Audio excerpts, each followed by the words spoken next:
Intéressons-nous maintenant un petit peu plus près, d'un petit peu plus près aux matériaux. Donc je vais aller sur la vue préparamétrée et je vais aller dans l'inspecteur shader pour aller m'intéresser donc aux matériaux. Donc là vous voyez que ici sur ce projet je vais avoir une liste de matériaux qui est assez importante.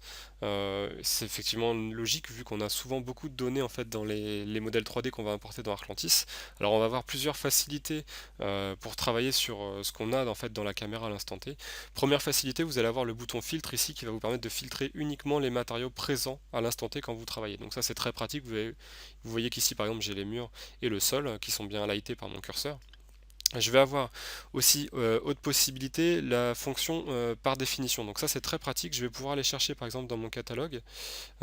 Ici plutôt, clic droit, je vais aller chercher par exemple les chaises. Pardon, on va aller chercher plutôt les chaises. Voilà.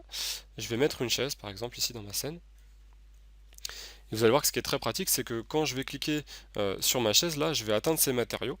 Bah, si j'appuie sur le petit cube, je vais avoir que les matériaux de la chaise. Donc ça c'est très pratique parce que je peux vraiment, vous voyez, intervertir les matériaux dans ma liste entre la scène en elle-même et les matériaux d'un objet à l'instant T. Donc ça peut marcher sur des personnages, de la végétation, de l'objet, du véhicule et ainsi de suite. Voilà, donc ça vous permet de travailler rapidement des parties bien distinctes. Autre possibilité pour travailler avec la liste, vous allez avoir ici une petite flèche qui vous donne accès à l'ordre par défaut. Donc vous avez l'ordre standard, l'ordre alphabétique ou l'ordre de définition des objets. Donc tout ça c'est très pratique. Et enfin, ici, la petite barre de recherche qui est une nouveauté aussi, vous allez pouvoir taper, je sais pas par exemple, vous faites une recherche pour aller chercher les matériaux où il y a du wood, donc du bois, vous allez donc taper wood, donc bois, et vous allez tomber sur tous les matériaux qui sont liés à ce mot-clé dans la liste en fait des matériaux d'Arclantis. Ensuite, les réglages des matériaux dans Arclantis sont assez simples. Vous allez avoir un réglage de couleur qui va être associé à la couleur par défaut. Donc vous voyez que là mon parquet, qui est un parquet en standard, arrive déjà pré-paramétré. Je vais pouvoir aussi changer éventuellement son orientation. Donc là, je suis orienté, les LED de parquet sont orientées vers la vitre. Donc je suis à 90 degrés ici. Sur cette scène, je vais pouvoir, bien entendu, bouger mon parquet avec la petite croix que vous voyez ici dans l'aperçu. Donc ça, c'est assez pratique. Une fois que vous avez bougé ça, vous allez aussi avoir accès à l'orientation donc du matériau avec le petit point jaune. Donc c'est les mêmes paramètres qu'on a ici, hein.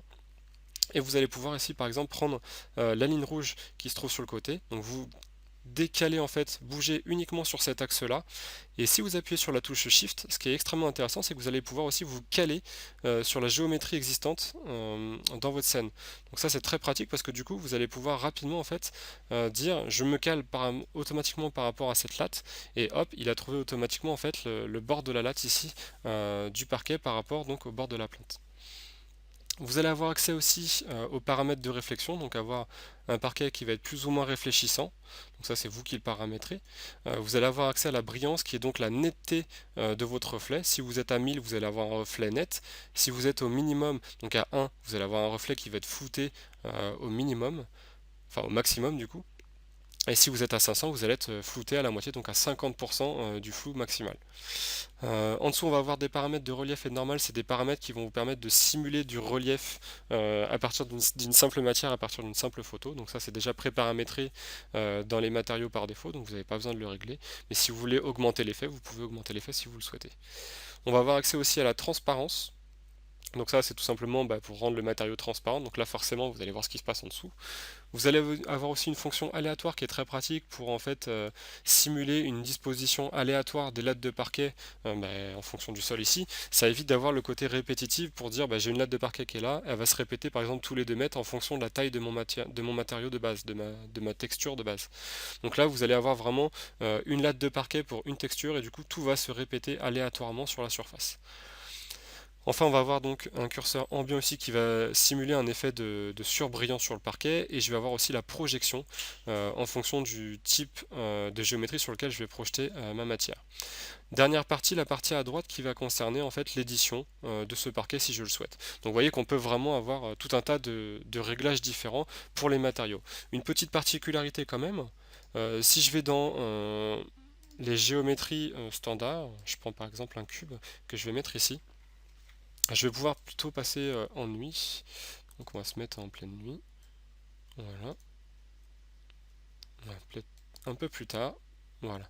Plutôt en pleine nuit. Je peux aller chercher dans les matériaux standards aussi ce qu'on appelle la lumière néon. Donc c'est assez pratique. Vous voyez que là, grâce au highlight, je peux voir sur quel endroit je vais aller positionner mon matériau. Je vais le lâcher sur le cube, et vous voyez qu'en fait cette matière-là, cette lumière néon, va émettre en fait de la lumière sur toute la zone de la surface, ici sur toute la surface de la matière, donc de l'objet. Donc ici c'est le cube qui va émettre de la lumière, et je vais pouvoir régler donc la puissance lumineuse de ce cube-là, donc en lumens, ce qui est extrêmement pratique pour être vraiment sur une simulation d'éclairage néon vraiment réaliste. Donc voilà un petit peu comment fonctionnent les matériaux dans Arclantis.